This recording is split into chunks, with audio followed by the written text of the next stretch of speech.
स्वागत है इस खास विश्लेषण में।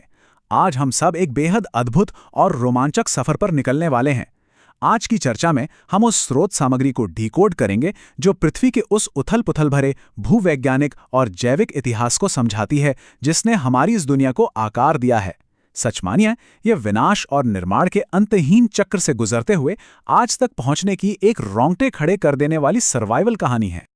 अब जरा सोच कर देखिए, एक गर्म खौलता हुआ गैस का बादल आज की इस जीवन से भरी हरी भरी दुनिया में कैसे बदल गया। ये एक ऐसा सवाल है जो सच में दिमाग घुमा देता है। हमारे ग्रह की शुरुआती हालत और आज के शानदार रूप के बीच का अंतर इतना विशाल है कि यकीन ही नहीं होता। जो जगह आज जीवन से गुलजार है, वो कभी उबलता हुआ नरक हुआ करती थी। तो आखिर ये चमत्कार हुआ कैसे? चलिए सीधे मुद्दे पर आते हैं। 450 करोड़ साल, जी हाँ, 4.5 बिलियन। ये कोई छोटी मोटी संख्या नहीं है, बल्कि ये हमारी पृथ्वी की कुल उम्र है।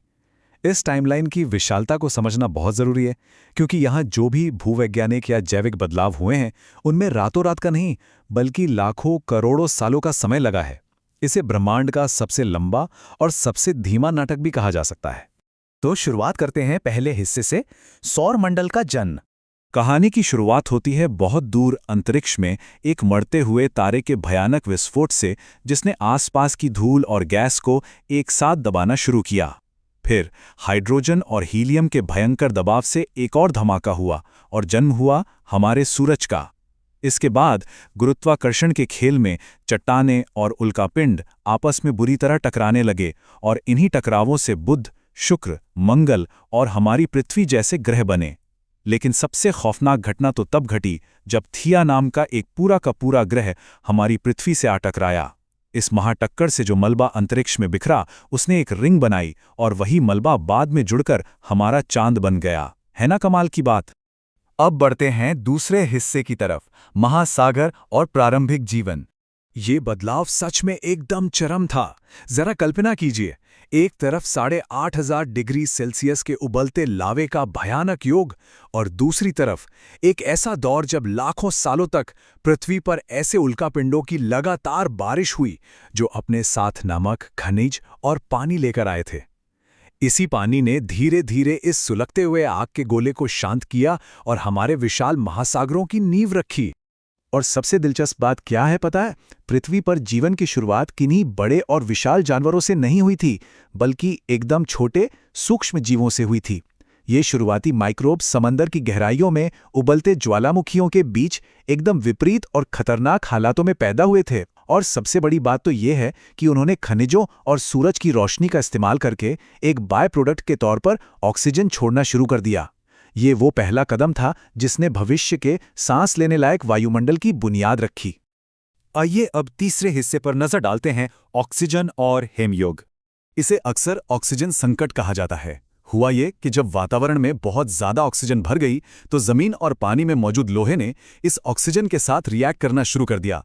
मतलब सीधे शब्दों में कहें तो लोहे में जंग लगने लगा। एक वक्त तो ऐसा गया था जब हमारी पूरी पृथ्वी मंगल ग्रह की तरह एकदम लाल दिखने लगी थी। फिर पृथ्वी की सतह या टेक्टोनिक प्लेट्स में दरारें आ गईं और जमीन के अंदर फंसा हुआ खौलता लावा लाखों सालों तक बाहर उबलता रहा। जलवायु के इस पागलपन भरे चक्र को देखिए। ज्वालामुखियों से इतनी भारी मात्रा में कार्बन डाइऑक्साइड निकली कि भयानक गर्मी बढ़ गई। लेकिन फिर एसिड वाली बारिश हुई, जिसने तापमान को इतना ज्यादा गिरा दिया कि पूरी पृथ्वी ही बर्फ में तब्दील हो गई, जिसे वैज्ञानिक स्नोबॉल अर्थ कहते हैं। ये सफेद बर्फ सूरज की रोशनी को सीधे अंतरिक्ष में वापस रिफ्लेक्ट कर देती थी। लेकिन जमीन के अंदर का लावा कहाँ शांत बैठने वाला था। वो फिर से फूटा और उसने बर्फ को पिघला दिया। ये तो बिल्कुल राख से उठने वाले किसी फीनिक्स पक्षी की कहानी लगती है, जहां ग्रह बार बार जमता है और फिर ज्वालामुखियों की आग से एक नया जीवन पाता है। इसके बाद आता है हमारा चौथा हिस्सा, डायनासोर का युग। जैसे जैसे ऑक्सीजन बढ़ी, पृथ्वी की ओजोन परत मोटी और मजबूत होती गई, जिसने अंतरिक्ष से आने वाली हानिकारक किरणों को ब्लॉक कर दिया। करीब 47 करोड़ साल पहले जमीन पर पहला पौधा उगा, मॉस। और हैरानी की बात तो यह है कि उस दौर के पेड़ आज की 5-6 मंजिला इमारतों जितने ऊंचे, यानी लगभग 80 से 100 फीट तक लंबे हुआ करते थे। यही वो जादुई समय था जब जीवन ने पानी की सीमाओं को पार किया और जमीन पर अपने कदम रखे। उस समय पृथ्वी का नक्शा आज जैसा तो बिल्कुल नहीं दिखता था। सारी जमीन आपस में एक साथ जुड़ी हुई थी, एक विशाल सुपर कॉन्टिनेंट के रूप में, जिसे पेंजिया कहते हैं। इसके चारों तरफ बस अथाह समंदर था और एकदम बीचों बीच एक बंजर सूखा रेगिस्तान। उस वक्त एक दिन 24 का नहीं बल्कि 21 से 23 घंटे का होता था। जमीन की इस खास बनावट ने ही ये तय किया कि कौन से जीव कहां पनपेंगे और वे विशालकाय डायनासोर कैसे विकसित होंगे। चलिए अब टाइमलाइन में थोड़ा आगे चलते हैं। लगभग 20 करोड़ साल पहले ये पेंजिया टूटने लगा। समंदर का पानी जमीन के बीच तक घुस आया और हरियाली फैलने लगी। इसी टूट-फूट के दौरान भारत का हिस्सा खिसकता हुआ जाकर तिब्बत से टकराया और इसी जोरदार टक्कर से बने हमारे आज के विशाल हिमालय पर्वत। सब कुछ सही चल रहा था, लेकिन डायनासोर के स्वर्णिम युग के दिन अब गिनती के बचे थे। लगभग 6.5 करोड़ साल पहले अंतरिक्ष से एक बहुत बड़ा अनजान खतरा तेजी से पृथ्वी की तरफ बढ़ रहा था। और ये हमें लाता है 5वें हिस्से पर, उल्कापिंड और स्तनधारियों का बचना। ये कोई ऐसा वैसा आम पत्थर नहीं था। ये उल्कापिंड माउंट एवरेस्ट से भी बड़ा था। इसका वजन करीब 450 लाख करोड़ किलोग्राम था और ये 80,000 किलोमीटर प्रति घंटे की खौफनाक रफ्तार से सीधा पृथ्वी की सतह को चीरने आ रहा था।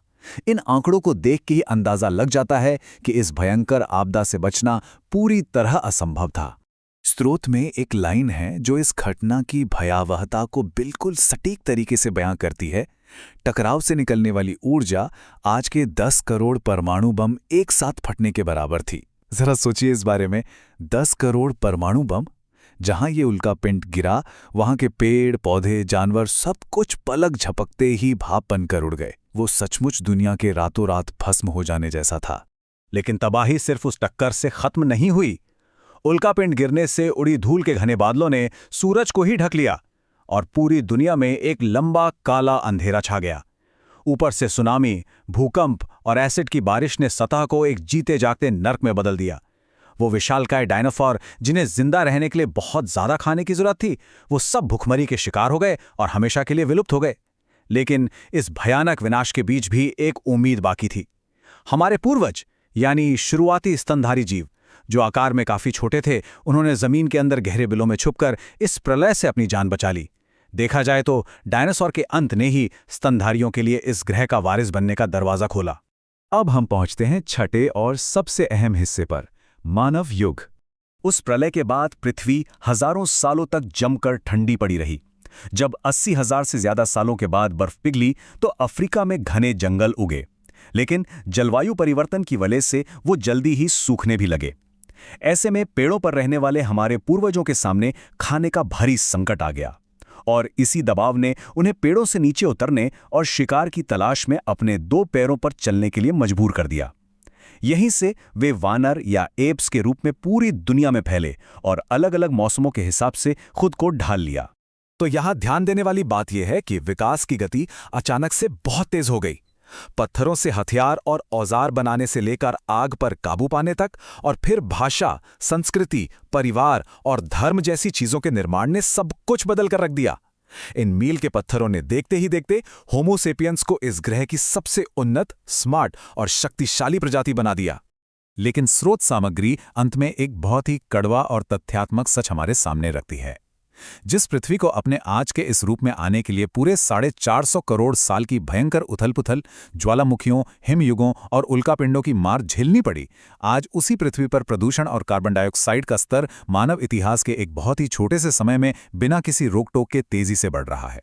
आज तक किसी भी प्रजाति ने इतने कम समय में अपने ही ग्रह के पर्यावरण पर इतना गहरा और तेज असर नहीं डाला है। और ये बात हमें इस आखिरी और बेहद विचारोत्तेजक सवाल पर लाके छोड़ देती है। हमने देखा है कि कैसे ये ग्रह बार बार विनाश और पुनर्जन्म के चक्रों से गुजरा है। तो क्या आज की हमारी ये गतिविधियां पृथ्वी पर एक और महाकाव्य जैसे बदलाव की शुरुआत कर रही हैं? क्या हम अनजाने में एक नए और शायद खतरनाक अध्याय की शुरुआत कर रहे हैं? ये एक ऐसा सवाल है जिस पर हम सबको गहराई से सोचने की जरूरत है। इस विश्लेषण के साथ बने रहने के लिए बहुत बहुत धन्यवाद।